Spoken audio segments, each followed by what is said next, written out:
Orient bell tiles studio से आप देख रहे हैं एबीपी न्यूज।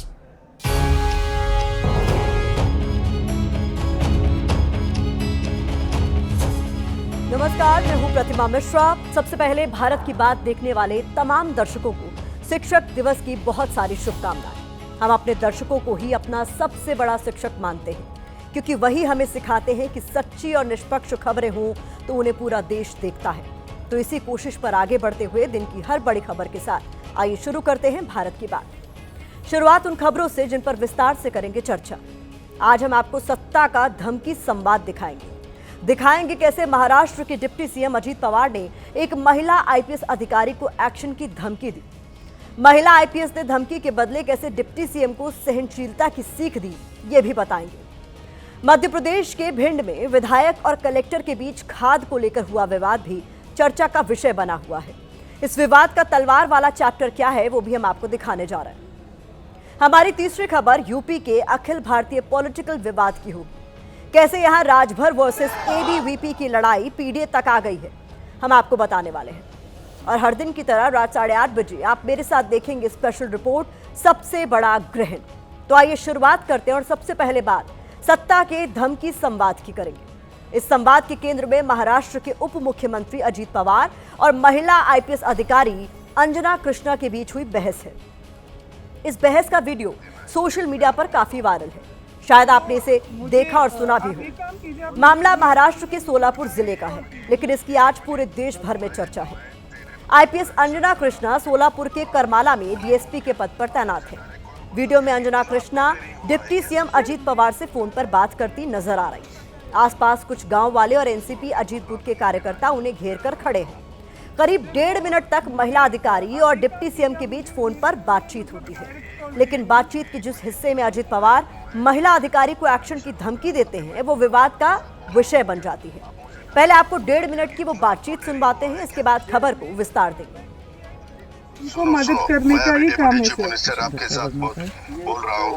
मैं आपको आदेश देता हूँ कि वो रुकवाओ और आप जाओ और तहसीलदार को बताओ कि अजीत पवार जी का फोन आया था। डिप्टी चीफ मिनिस्टर ने मुझे कहा ये सब रुकवाने के लिए, क्योंकि अभी मुंबई में जरा मुंबई का माहौल एकदम खराब हुआ है, उसको अपने को प्राधान्य देना है। मेरा नाम बताओ उनको सर। वो मुझे आप एक काम कीजिए, आप मुझे मेरे फोन में मतलब डायरेक्ट कॉल कीजिए ना। 1 मिनट, मैं तेरे ऊपर एक्शन लूंगा। अभी मैं खुद आपके साथ बोल रहा हूँ कि आप मुझे डायरेक्ट कॉल बताती हो। सर मुझे कैसे पता है आप सर समझ रही है सर, जो आप बोल रही है समझ रही है, पर मुझे सुनो मुझे देखना है ना। तेरा नंबर दे दो या व्हाट्सएप कॉल करो। ठीक है सर, मैं यहाँ से बोल देता हूँ। ठीक है सर। मेरा चेहरा तो आपको समझ में आएगा ना। ठीक है सर। इतना आपको डेयरिंग हुआ है क्या सर? मेरे तो कार्रवाई जो किया है मुझे कैसे पता है सर? डीसीएम सर मुझे पता नहीं है ना सर। मैं सिर्फ यही बोल रही। मैं डिप्टी चीफ मिनिस्टर सर समझ रही है, वो आप बोल रही है जो दे दो मुझे, मैं डायरेक्ट आपको देता हूँ। ठीक है सर। तो आईपीएस अधिकारी अंजना कृष्णा सहनशीलता और धैर्य के साथ यही कंफर्म करना चाहती थी कि वो फोन पर जिनसे बात कर रही हैं, क्या वो डिप्टी सीएम अजीत पवार ही हैं, क्योंकि आजकल एआई के जरिए कोई किसी की भी आवाज में कुछ भी कह सकता है। लेकिन अजीत पवार को लगा कि महिला अधिकारी उन्हें पहचान नहीं रही और उन्होंने एक्शन की धमकी दे डाली। कहने लगे मैं तेरे ऊपर एक्शन लूंगा। इतना डेयरिंग हुआ है क्या? अब आपको बताते हैं कि आखिर ये बहस हुई क्यों। अंजना कृष्णा सोलापुर के कुरडू गांव में बजरी रेडी, जिसे वहां मुरुम कहा जाता है, उसके अवैध खनन की शिकायत पर कार्रवाई करने पहुंची थी। इस दौरान स्थानीय लोगों और पुलिस के बीच बहस हो गई। इस दौरान एनसीपी अजीत गुट के स्थानीय कार्यकर्ता बाबा जगताप वहां पहुंचे। बाबा जगताप ने सीधे डिप्टी सीएम अजीत पवार को फोन लगा दिया और बड़े रौब के साथ महिला आईपीएस अंजना कृष्णा के हाथ में फोन थमा दिया। इसके बाद फोन पर बातचीत में जो कुछ हुआ वो हमने आपको सुनाया। महिला अधिकारी डिप्टी सीएम के एक्शन की बात से डरी नहीं, बल्कि पूरी निडरता के साथ उन्हें सीधे अपने नंबर पर फोन करने को कहा। यहां आपको अंजना कृष्णा का परिचय देना भी जरूरी है। अंजना कृष्णा महाराष्ट्र कैडर से 2023 बैच की आईपीएस अधिकारी है। अंजना कृष्णा का संबंध केरल के तिरुवनंतपुरम से है। अंजना कृष्णा ने यूपीएससी सीएससी परीक्षा में 355वीं रैंक हासिल की थी। उनकी गिनती देश के तेज तर्रार और ईमानदार आईपीएस अधिकारियों में होती है। अंजना कृष्णा के पिता कपड़े की दुकान चलाते हैं और उनकी माता कोर्ट में टाइपिस्ट का काम करती है। ये घटना 31 अगस्त की बताई जा रही है, जिसका वीडियो अब सामने आने के बाद अंजना कृष्णा की ईमानदारी और निडरता की काफी ज्यादा तारीफ हो रही है। लोग कह रहे हैं कि जिस तरह देश में भारतीय न्याय संहिता है, उसी तरह देश के माननीय समझते हैं कि उनके पास एक भारतीय वीआईपी संहिता है। इसके तहत वो अपने सियासी रसूख का रौब दिखा सकते हैं और नौकरशाहों को धमका सकते हैं। इस घटना को लेकर शिवसेना उद्धव गुट की सांसद प्रियंका चतुर्वेदी ने एक्स पर लिखा है कि सत्ता का गुरूर तो देखिए, तू तड़ाक करके एक महिला अधिकारी से बात करना एक उप मुख्यमंत्री का अहंकार दर्शाता है। अब आईपीएस अधिकारी को धमकी पर महाराष्ट्र के सत्ता पक्ष और विपक्ष के बीच जुबानी संग्राम शुरू हो गया।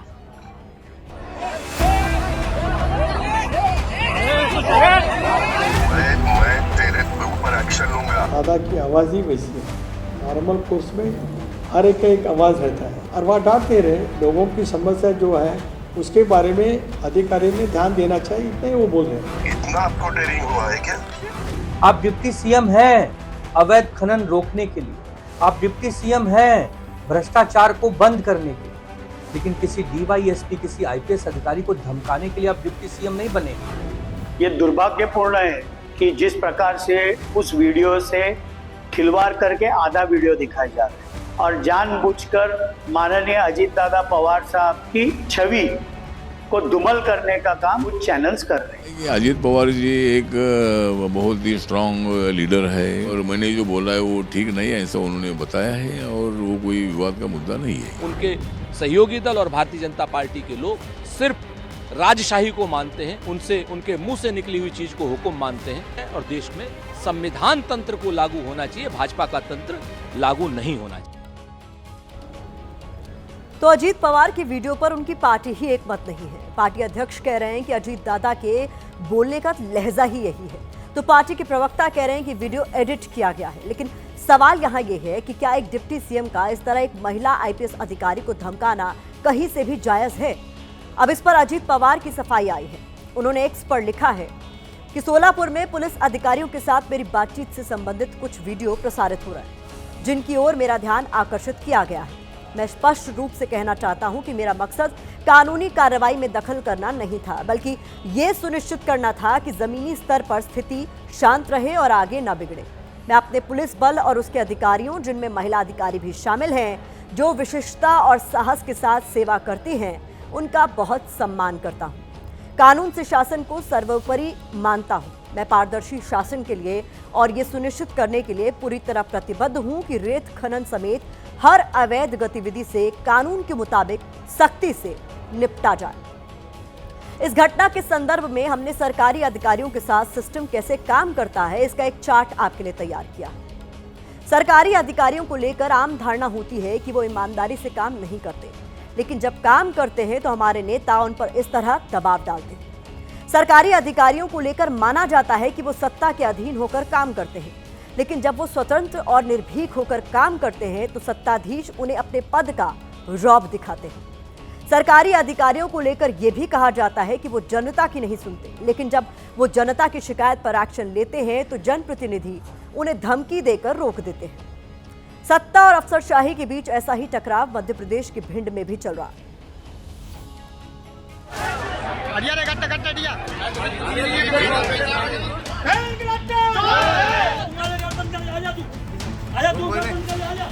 चोरी नहीं चलने दूंगा।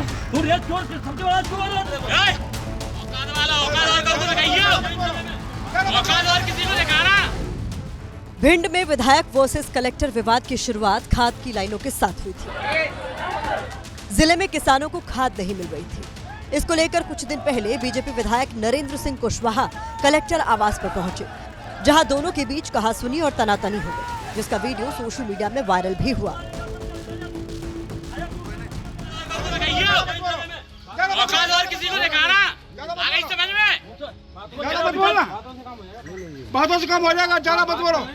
जानता नहीं हूं मैं। इसमें समझा दे, हमसे ही उलझ रहा तू। रेत चोरी नहीं चलने दूंगा। तू रेत चोर से सबसे बड़ा चोर है तू।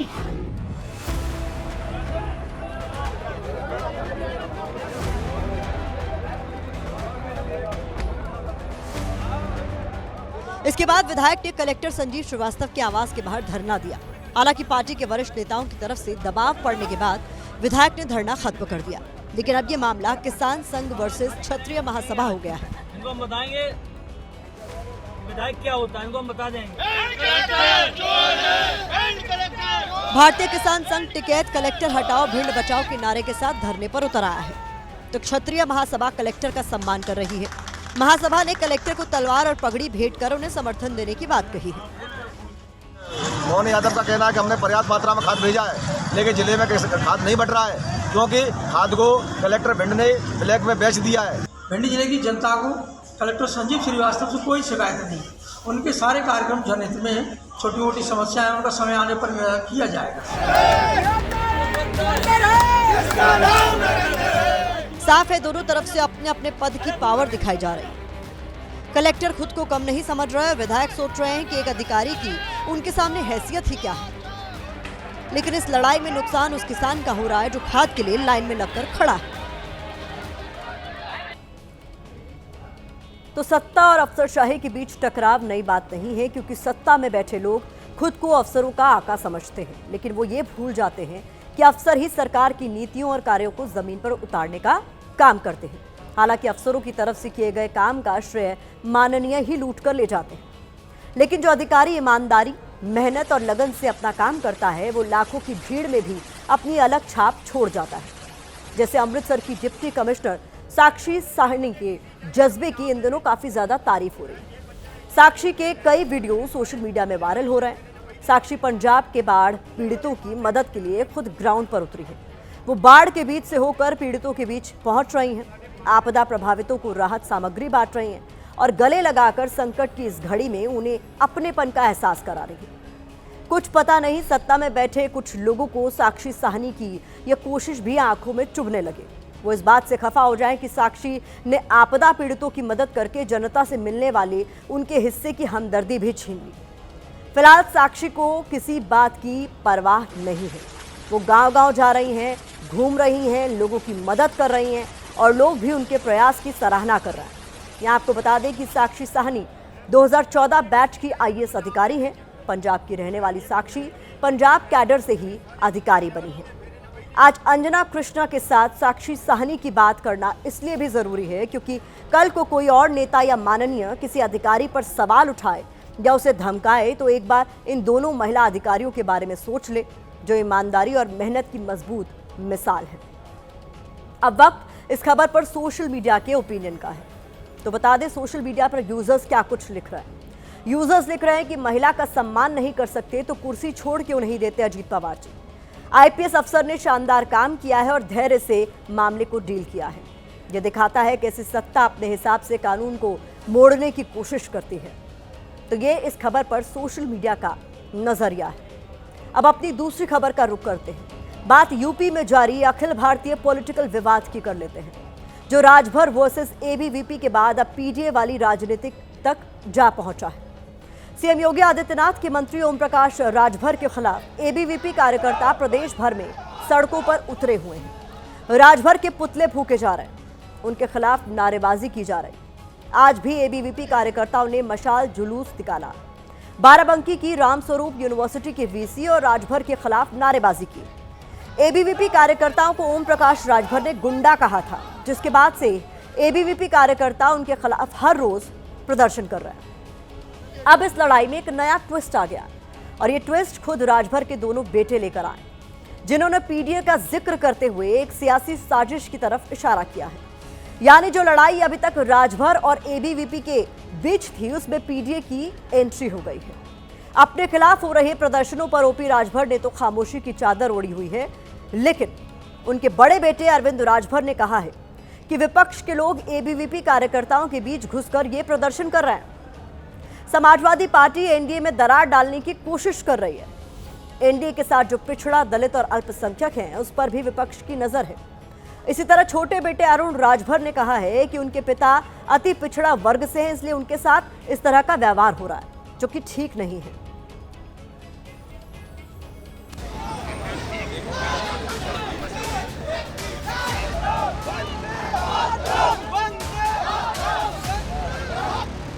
उत्तर प्रदेश देश के मंत्री ओपी राजभर के खिलाफ कहीं आगजनी हो रही है तो कहीं नारेबाजी। एबीवीपी के कार्यकर्ता राजभर के गुंडा वाले बयान पर उनके इस्तीफे पर अड़े हैं। लेकिन मुश्किल में फंसे ओपी राजभर के लिए अब उनके दोनों बेटों ने सियासी बैटिंग शुरू कर दी है, जिसपे उन्होंने आते ही पीडीए वाला सियासी सिक्सर मारा है। ऐसा लग रहा है कि जैसे ओपी राजभर और एबीवीपी के बीच छिड़े संग्राम का पहला चरण खत्म हो गया है और अब दूसरा चरण अखिलेश यादव के पीडीए और एनडीए के पीडीए को लेकर शुरू हुआ है, क्योंकि राजभर के दोनों बेटों ने एबीवीपी के प्रदर्शन के बीच पीडीए का जिक्र कर एक नई बहस छेड़ दी है।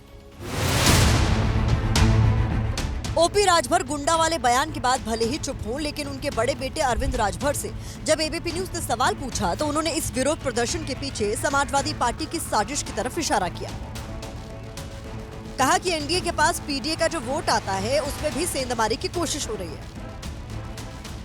अखिलेश यादव जी दरारवादी संगठन का दरारवादी वक्तव्य का इस्तेमाल कर रहे हैं। वो तो आज से नहीं लंबे समय से चाह रहे हैं कि एनडीए में जो पीडीए है उसे कैसे अलग किया जाए। जब जब कोई छोटे से छोटा मुद्दा आता है तो उसको बड़ा बना देते हैं। पीडीए यानी पिछड़ा, दलित और अल्पसंख्यक। साल 2027 के यूपी विधानसभा चुनाव में पीडीए का मुद्दा अहम होने वाला है। जिसके पाले में पीडीए का वोट गया उसका पलड़ा जरूर भारी होगा। इसीलिए राजभर के छोटे बेटे भी अति पिछड़ा का जिक्र कर बड़ा मैसेज दे रहे हैं। आप एक वर्ग के नेता को गाली नहीं दे रहे, आप संपूर्ण अति पिछड़े वर्ग के नेताओं को गाली दे रहे हैं, संपूर्ण अति पिछड़े वर्ग समाज को गाली दे रहे हैं। अरविंद राजभर को एबीवीपी कार्यकर्ताओं के बीच समाजवादी पार्टी के लोग नजर आ रहे हैं। ऐसे में समाजवादी पार्टी पर सवाल उठते ही अखिलेश ने भी माइक थाम लिया। उन्होंने पीडीए का जिक्र तो नहीं किया, लेकिन बहुत कुछ कह दिया। पूरे देश में नहीं, अंतर्राष्ट्रीय स्तर पे आंदोलन होना चाहिए। भारतीय जनता पार्टी दुनिया की सबसे बड़ी पार्टी है। अखिल भारतीय वीडियो पिटाई जो है वो दुख पहुंचा रहा होगा कि ये परिषद और वाहिनी की लड़ाई है। जो कुर्सी पे बैठे हैं वो भारतीय जनता पार्टी के सदस्य नहीं रहे, भारतीय जनता पार्टी के न जाने कितनों का भविष्य खा करके उस कुर्सी पे बैठ गए। वैसे ये वही पीडीए है जिसने लोकसभा चुनाव 2024 में अखिलेश यादव की बल्ले बल्ले कर दी थी। साल 2019 में समाजवादी पार्टी का वोट शेयर 18.11% था, जो 2024 लोकसभा चुनाव में बढ़कर 33.59% हो गया। समाजवादी पार्टी ने 2024 में यूपी में 80 लोकसभा सीटों में से 37 पर जीत दर्ज की थी। इन 37 सीटों में से 21 सीट ओबीसी, 7 सीट दलित, 4 सीट मुस्लिम और 5 सीट उच्च जाति के उम्मीदवार थे। पीडीए भारतीय जनता पार्टी कमजोर नहीं कर सकता, क्योंकि भारतीय जनता पार्टी सबको साथ लेके चल रही है और सब भारतीय जनता पार्टी के साथ खड़े हैं। ओम प्रकाश राजभर जी, कल आप समाजवादी पार्टी या कांग्रेस के एनएसयूआई वालों को नहीं कह रहे थे, आपने कहा था कि एबीवीपी के गुंडे हैं, 24 घंटे में पलट गए। आप कह रहे हैं सपा वाले अराजक तत्व उनके बीच में आ रहे हैं, शर्म नहीं आती है आपको? इस बीच बीजेपी के अंदर से भी अब ओपी राजभर के खिलाफ विरोध की आवाज उठने लगी है। जो छात्र है, देश का भविष्य है, उनके लिए गुंडा कहना अपने आप में बहुत बड़ा द्रोह है। उन्हें इसके लिए माफी मांगनी चाहिए। ओम प्रकाश राजभर को पता नहीं किस उम्मीद में सरकार जो है झेल रही है, जबकि ओम प्रकाश राजभर मंत्रिमंडल में रहने योग्य नहीं है। छात्र विरोधी मंत्री मुर्दाबाद। कुल मिलाकर विरोध की इस ज्वाला के पीछे किसी को साजिश की बू आ रही है, कोई भविष्य के लिए बैटिंग कर रहा है। पीडीए का वोट हर किसी को चाहिए, कोई अपने वोट को बचा रहा है, कोई दूसरे के वोट को लुभा रहा है। अब राजभर को छात्र संगठन की तरफ से नोटिस भेजा गया है। नोटिस में 2 मांगे की गई हैं। पहली मांग है कि ओपी राजभर 5 दिनों में एबीवीपी और संगठन से जुड़े कार्यकर्ताओं से सार्वजनिक और लिखित तौर पर माफी मांगे। दूसरी मांग ये है कि राजभर 7 दिनों में लिखित आश्वासन दें कि भविष्य में इस तरह की भाषा का इस्तेमाल नहीं करेंगे। नोटिस में चेतावनी दी गई है कि मांगे पूरी नहीं हुई तो मंत्री के खिलाफ मानहानि का केस किया जाएगा। इन्हीं मांगों को लेकर आज एबीवीपी कार्यकर्ताओं ने लखनऊ में मशाल जुलूस निकालकर बड़ी चेतावनी दी है।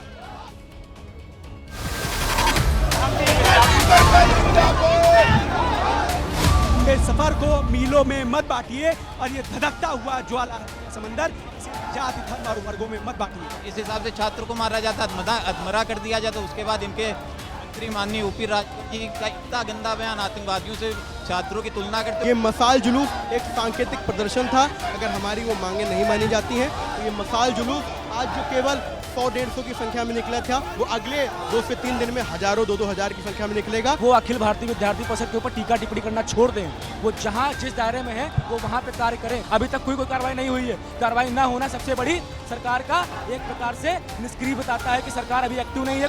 लखनऊ विश्वविद्यालय से अखिल भारतीय विद्यार्थी परिषद के जो छात्र हैं वो मशाल जुलूस निकाला हुआ है। तस्वीरें अगर आप देखिए तो एबीवीपी के जो छात्र हैं वो मशाल जुलूस लेकर लखनऊ विश्वविद्यालय से परिवर्तन चौक तक निकले हुए हैं। एबीवीपी के छात्रों को जब पिटाई की गई उसके बाद से ही ऐसे आक्रोश जो है वो देखने को मिल रहे हैं और अब तक लगभग 36 घंटे का जो वक्त है वो पूरा हो चुका है। यानी कि कल दोपहर तक अगर विश्वविद्यालय प्रशासन पर कोई बड़ा एक्शन नहीं होता है तो एबीवीपी कुछ बड़ा कदम भी उठा सकता है।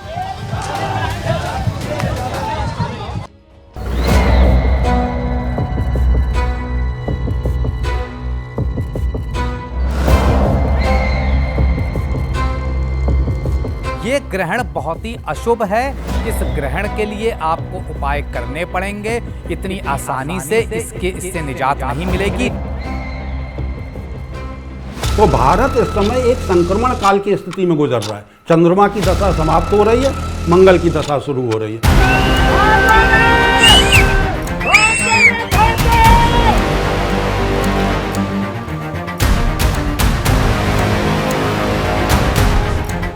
मैं डंके की चोट पे कह सकता हूँ अगले 14 दिन जल प्रलय, सुनामी, भूकंप रहेंगे ही रहेंगे।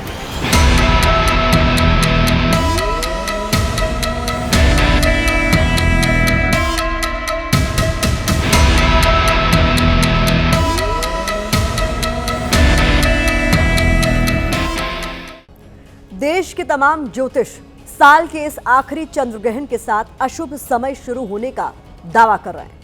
चंद्र ग्रहण एक खगोलीय घटना है, लेकिन हिंदू धर्म में इसे अपशकुन के तौर पर देखा गया है। सिर्फ 2 दिन बाद यानी 7 सितंबर को पूर्ण चंद्र ग्रहण लगने जा रहा है। भारत के लिए इस ग्रहण को बेहद महत्वपूर्ण माना जा रहा है। रविवार को रात 9:57 पर यह ग्रहण शुरू होगा और 8 सितंबर की रात 1:26:31 पर खत्म होगा। 7 सितंबर को दिखने वाला चंद्र ग्रहण एकदम लाल दिखेगा। वैसे तो साल में कई ग्रहण होते हैं, लेकिन इस ग्रहण का महत्व इसलिए ज्यादा है क्योंकि यह भारत पे दिखाई देगा। जब ग्रहण दृश्य होता है तो मान्यताओं के मुताबिक उसका प्रभाव ज्यादा होता है। यही वजह है कि ज्योतिष शास्त्र इस ग्रहण को धार्मिक और ज्योतिष दोनों कारणों से बेहद महत्वपूर्ण मान रहा है। लेकिन डर का माहौल इसलिए क्योंकि चंद्र ग्रहण शुरू होते ही कई तरह की आपदाओं की चेतावनी दी गई है। आज भारत की बात में हम आपको ग्रहण के इसी गणित को बताने जा रहे हैं, जिसमें सिर्फ ज्योतिष नहीं बल्कि विज्ञान की भी बात होगी। खगोल शास्त्रियों के तर्क भी होंगे। ग्रहण से जुड़े हर सवाल का जवाब हमारी इस रिपोर्ट में देखिए। इस साल कर्क राशि सबसे कुपित रही है और वो जलीय राशि है, तो जल प्रलय मची हुई है।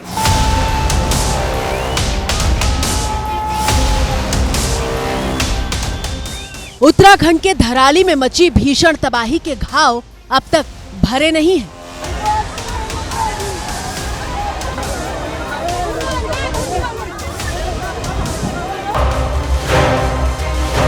जम्मू कश्मीर के किश्तवाड़ में जिस तरह बादलों से निकली जल प्रलय ने पूरे इलाके को मलबे में बदल दिया था, उसकी खौफनाक तस्वीर अब तक आंखों के सामने जिंदा है।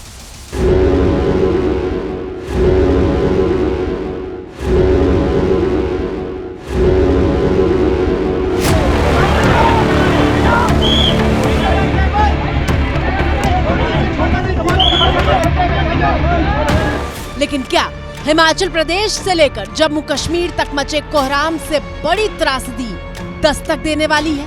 निश्चित तौर पर सितंबर माह तक भारतवासियों को बहुत सावधान रहना होगा। तबाही आगे भी दिखती है।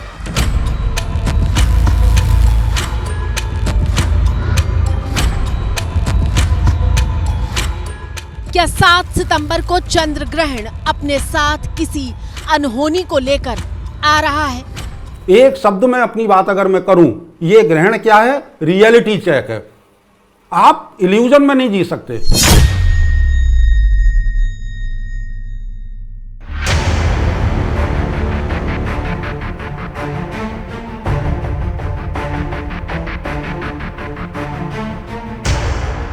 ज्योतिष चेतावनी दे रहे हैं कि आने वाला वक्त आसान नहीं होगा। देश ऐसी चेतावनी सुनकर इसलिए भी सहमा है क्योंकि पूरे मॉनसून के महीने में हिंदुस्तान ने जैसी तबाही देखी वैसी पहले कभी नहीं देखी थी।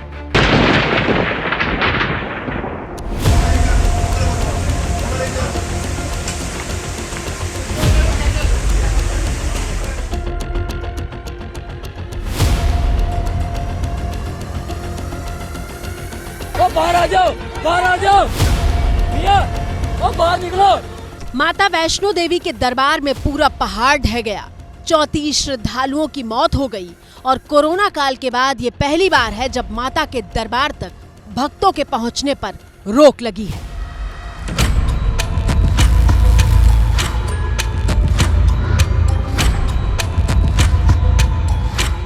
दो टाइम जी रोटी नसीब नहीं हुआ दी, बैंक वालों की जी किस्तां भी कटना बड़ा मुश्किल है।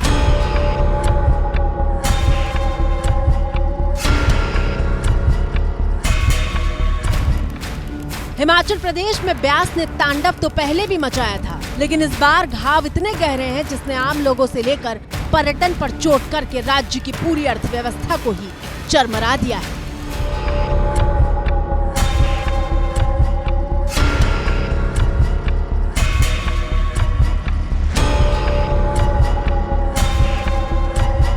वाहिगुरु जी, ए पानी नू रोक दो।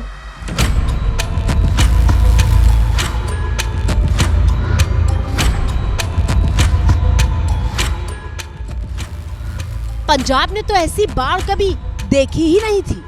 ऐसी भयानक बाढ़ जो 4 दशकों में पहली बार आई है।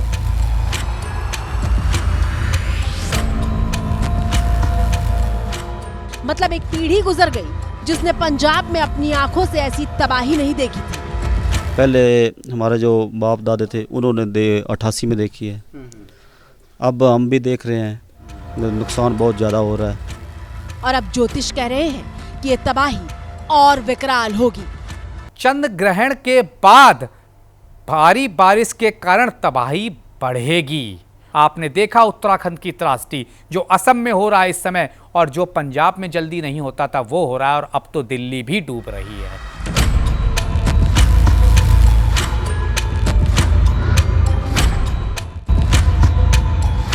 ज्योतिषों के मुताबिक चंद्र ग्रहण के बाद भारी बारिश का दौर और भयानक होगा। इतना ही नहीं, देश के लिए 30 अक्टूबर तक का वक्त मुश्किल बताया जा रहा है।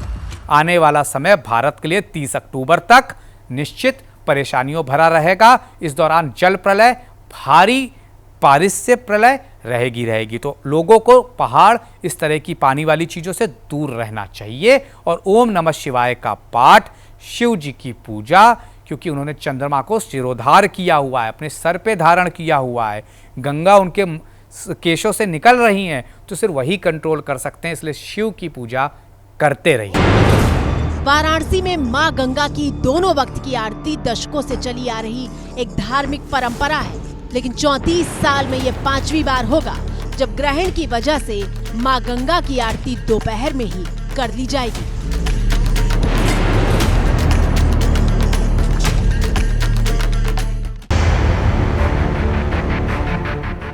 कहा जा रहा है कि इस साल का ये चंद्र ग्रहण बेहद खास है क्योंकि ऐसा दशकों बाद हो रहा है जब इतना दुर्लभ योग बना है। ज्योतिष के मुताबिक पितृपक्ष और चंद्र ग्रहण का एक साथ होना खतरनाक संयोग का इशारा है। 7 सितंबर को चंद्र ग्रहण लग रहा है और 8 सितंबर से ही पितृपक्ष शुरू हो रहे हैं। 7 सितंबर को चंद्र ग्रहण कुंभ राशि में पड़ रहा है। ज्योतिषों ने कुंभ राशि को रहस्यमयी राशि कहा है, जिसके गर्भ में बहुत कुछ छिपा होता है। सप्तक योग बन रहा है जिसमें सूर्य, बुध और केतु सामने हैं।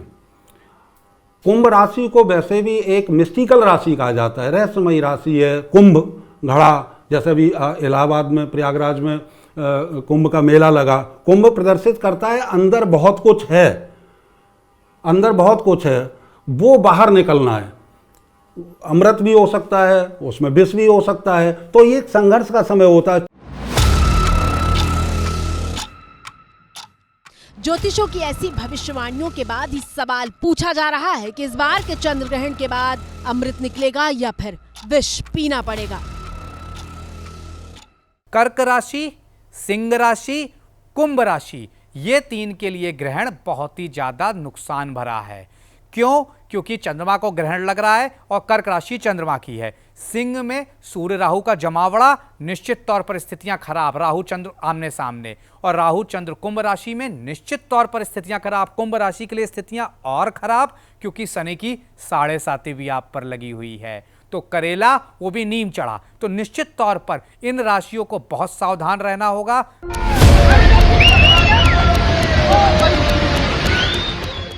और ऐसा नहीं है कि तबाही की चेतावनी पहले नहीं दी गई थी। साल 2025 के अगस्त महीने में जल प्रलय जैसी भविष्यवाणियां शुरुआत में ही कर दी गई थी और पूरी दुनिया में तबाही का दावा किया गया था।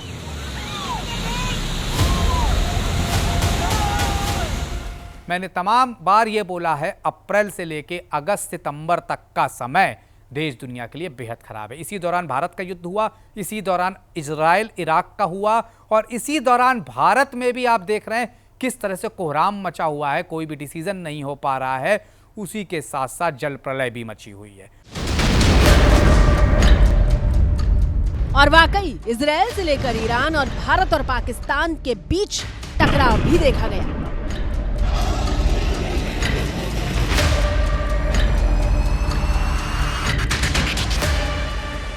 देश का मौसम विभाग पहले ही कह चुका है कि इस साल सितंबर में देश के कई हिस्सों में और भारी बारिश होगी, और दूसरी तरफ ज्योतिष दावा कर रहे हैं कि पूरे सितंबर में न सिर्फ बाढ़ से बर्बादी होगी बल्कि भारत और पाकिस्तान दोनों प्रभावित होंगे।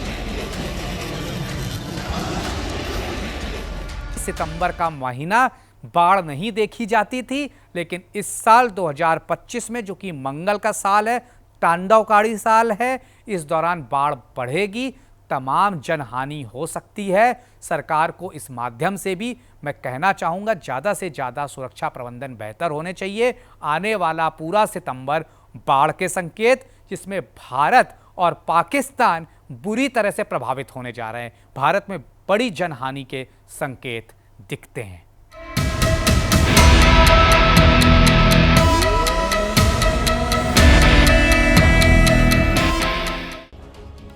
ऐसी भविष्यवाणियां वाकई खौफ पैदा करती हैं, लेकिन विज्ञान के मुताबिक चंद्र ग्रहण क्या है? तो होता यह है कि पृथ्वी सूर्य और चंद्रमा के बीच आ जाती है। चंद्रमा का अपना कोई प्रकाश नहीं होता, उसे सूर्य से ही रोशनी मिलती है। ऐसे में जब पृथ्वी बीच में आती है तो छाया बन जाती है, चंद्रमा पर अंधेरा छा जाता है और इसी को चंद्र ग्रहण कहते हैं। ज्योतिष शास्त्र के मुताबिक इस बार पूर्ण चंद्र ग्रहण है और जिस दुर्लभ संयोग में ये बन रहा है वो देश के लिए हितकारी साबित नहीं होगा। जबकि हमने खगोल शास्त्री यानी विज्ञान का पक्ष रखने वालों से बात की तो उनके मुताबिक ये एक सामान्य प्राकृतिक घटना है। इस बार ब्लड मून जैसा नजारा होगा और लोग आराम से इसे देख सकते हैं।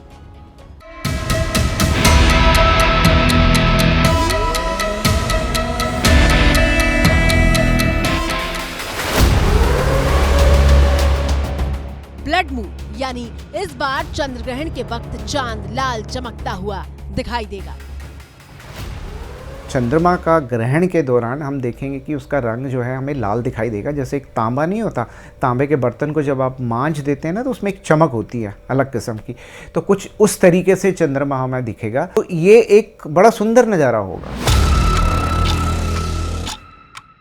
सुना आपने, चंद्र ग्रहण को लेकर विज्ञान बहुत साफ कहता है कि आप न सिर्फ इसे अपनी आंखों से देख सकते हैं बल्कि ये बेहद खूबसूरत नजारा होगा। लेकिन जैसे ही ज्योतिष गणना की तरफ चलते हैं वहां सुनामी और भूकंप जैसे शब्द सुनाई देने लगते हैं।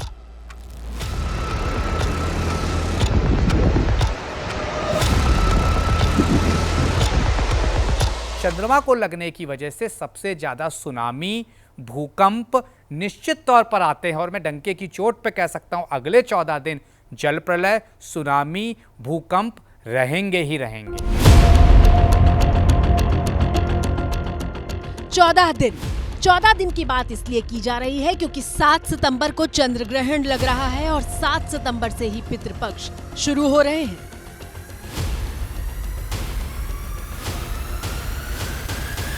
चंद्रमा राहु के साथ सबसे पहले क्या करता है, बुद्धि भ्रष्ट करता है। तो कोई भी बड़े डिसीजन हो 7 तारीख को टाल दीजिएगा, कोई डिसीजन मेकिंग हो टाल दीजिएगा। मैं तो कहूँगा अगले 14 दिन तक टालिएगा, अगर ना हो पाए तो 7 तारीख को जरूर टाल दीजिएगा। धार्मिक मान्यताओं की बात करें तो चंद्र ग्रहण से 9 घंटे पहले सूतक लग जाता है। सूतक शब्द का अर्थ है अशुद्धि या अपवित्रता। जब भी ग्रहण होता है तो माना जाता है कि उसका नकारात्मक प्रभाव धरती पर पड़ता है। इस नकारात्मक ऊर्जा से बचने के लिए ग्रहण से पहले निश्चित काल को सूतक काल कहा जाता है और इस दौरान शुभ कार्य से बचने की हिदायत दी जाती है। जैसा कि आपने पहले भी कई ग्रहण के वक्त देखा होगा कि देश में बड़े बड़े मंदिरों के कपाट बंद कर दिए जाते हैं और ग्रहण के वक्त ईश्वर का नाम जपने की सलाह दी जाती है। ग्रहण काल में एक सामान्य धारणा है सभी लोगों को, गर्भवती स्त्रियों की बात तो विशेष रूप से मैंने कही, सभी लोगों को प्रभु का स्मरण करना चाहिए। प्रभु का स्मरण, जो भी आपके इष्ट हैं, और अगर आपको अपने इष्ट नहीं मालूम है तो शिव जी का ओम नमः शिवाय, ओम नमः शिवाय, ओम नमः शिवाय, इस मंत्र का जाप करिए। कहा तो यहाँ तक जाता है कि सूतक काल शुरू होने के बाद खाना पकाना और खाना नहीं चाहिए। अगर घर में पहले से खाना बना हो तो उसमें तुलसी का पत्ता डाल देना चाहिए। खासकर गर्भवती महिलाओं को ध्यान रखने और उन्हें घर से बाहर ना निकलने की सलाह दी जाती है। गर्भवती स्त्री यहाँ पे गोबर अपने पेट में लगा लें, चाकू छुरी ना यूज करें।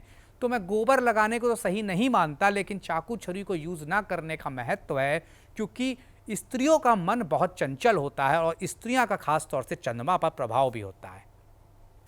इस वजह से कहा जाता है चाकू छुरी लेके कोई गलत ख्याल आए, जब चंद्रमा अमावस्या के दिन कमजोर होते हैं, अस्त होते हैं सूर्य के प्रभाव की वजह से, इसलिए कहा जाता है ऐसे समय पे आपको टोटल दूर रहना चाहिए।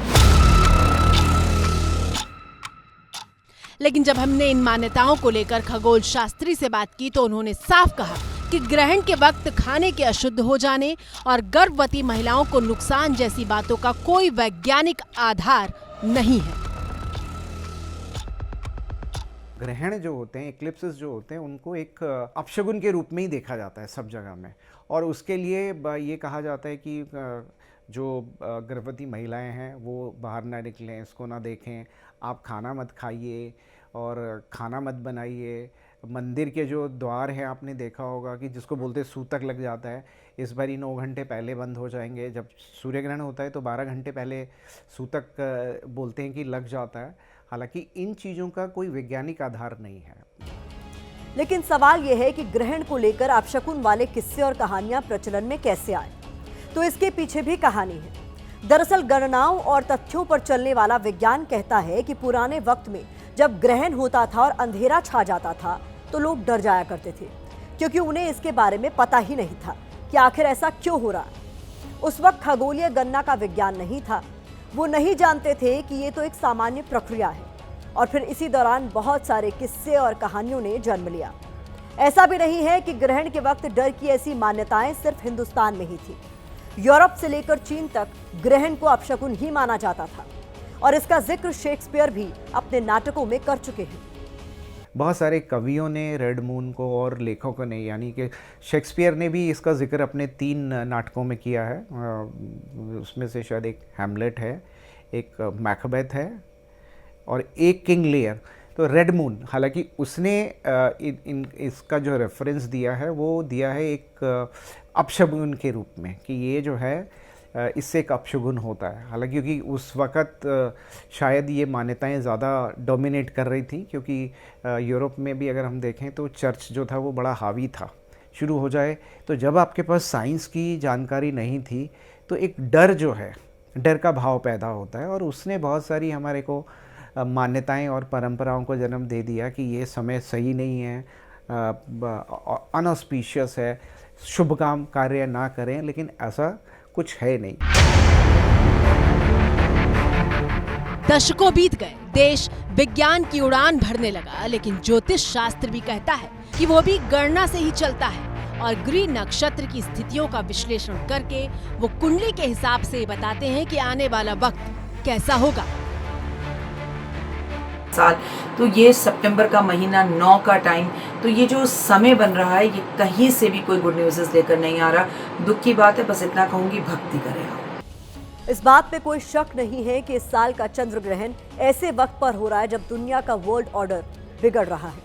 हिंदुस्तान बाढ़ और भारी बारिश से मची बर्बादी से जूझ रहा है। हिमाचल से लेकर पंजाब और कश्मीर तक कोहराम मचा है और यही वजह है कि बार बार 2025 को विनाश का साल बताया जा रहा है। लोग डरे हुए हैं, लेकिन याद रखिए, ग्रहण हो या फिर मुश्किल वक्त, दोनों बीत जाते हैं और उजाले के साथ एक नई शुरुआत होती है। इसी के साथ भारत की बात में मुझे दीजिए इजाजत। कल रात 8:30 बजे घंटी बजाओ में आप सभी से फिर होगी मुलाकात।